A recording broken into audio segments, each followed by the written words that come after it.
Today is Monday, and I feel like I just don't feel like it's a Monday. Or maybe I feel like it's like the 20th Monday I've had in a row.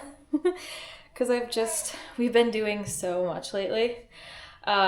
Yesterday, I trimmed everybody's hooves. So, babies, bucks, does, everybody's hooves got trimmed.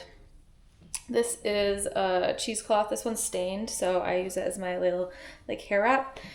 I didn't record me bringing Daisy to the vet, which is our La Mancha baby, because I had to take our farm truck, which is loud, and I couldn't figure out how to get the AC to work, and it was hot and miserable, and Daisy was just free roaming in the truck, which she did great. She's like a little puppy dog, but it was really stressful. So we did go to the vet.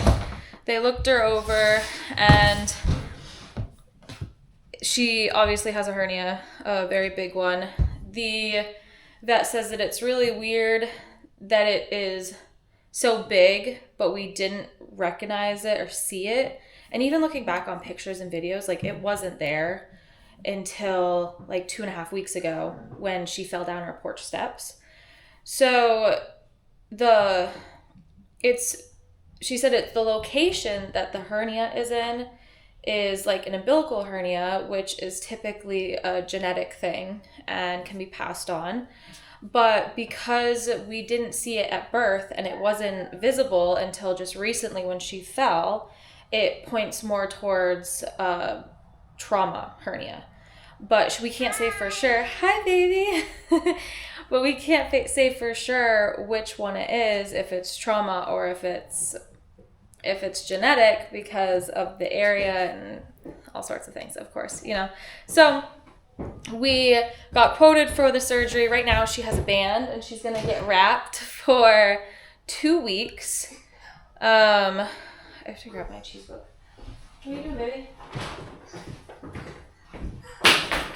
She's going to get wrapped for 2 weeks, and we're going to see if that closes the hernia up at all. And then if it doesn't, then we basically need to do surgery. And at this point, we just aren't sure if we can even afford to get surgery on her, especially where there is that small chance that it could be genetic. I had a lot of people that have been farming and breeding for a long time that have said they've had these hernias pop up, and they've never popped back up in their breeding program 9, 10 plus years later. But the surgery quote was the cheapest end, because they gave me cheap and expensive. So the cheapest end was $1,100 and something, and the most expensive end was $2,200 and something. And I just don't have that money right now.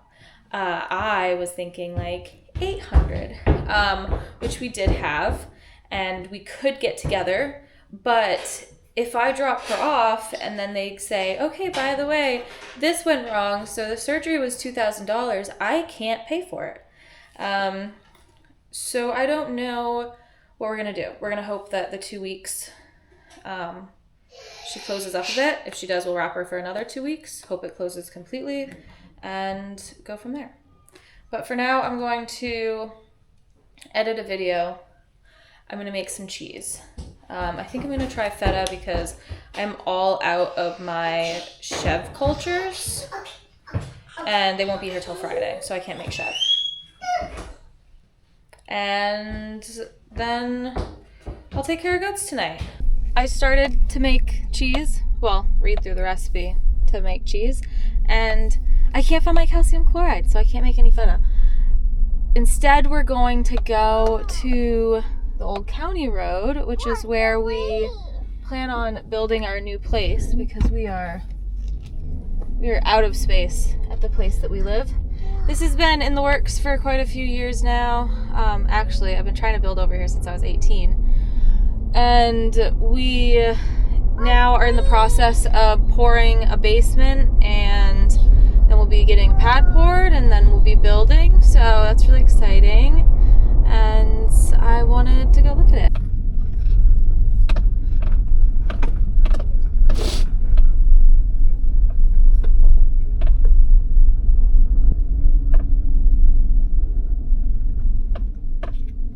can play on that if you want. I need to put rock around my drain. The drain? But then this could have been filled. It is the next day. We're going to attempt to make cheese today.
Hopefully now we will have some feta in like 6 to 8 hours to brine. I'll brine it and then we'll eat it in a couple days.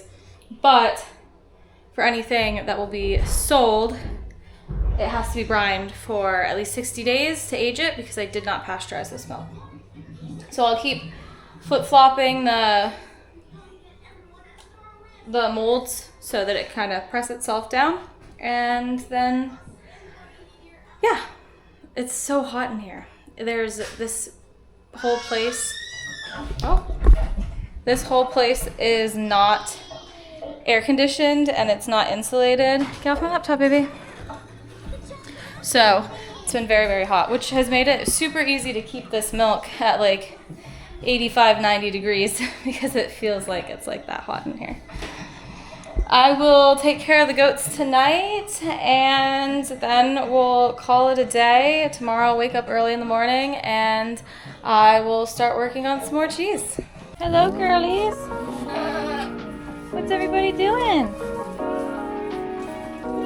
Dance. Dance.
I'm gonna let her finish eating because she eats so slowly and she's just so tiny.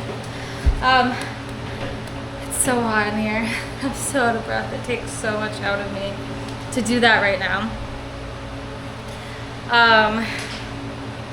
And the fan, you probably can't hear me well over the fan. So I'll put her away and we'll go check on my cheese.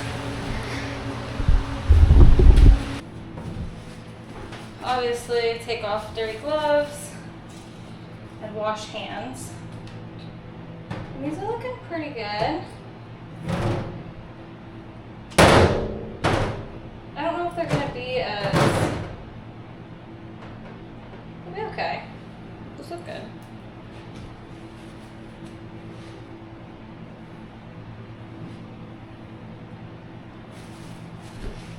I'm gonna take all of the milk from tonight, pour it into our pasteurizer, pasteurize all of that because we're still bottle feeding baby goats.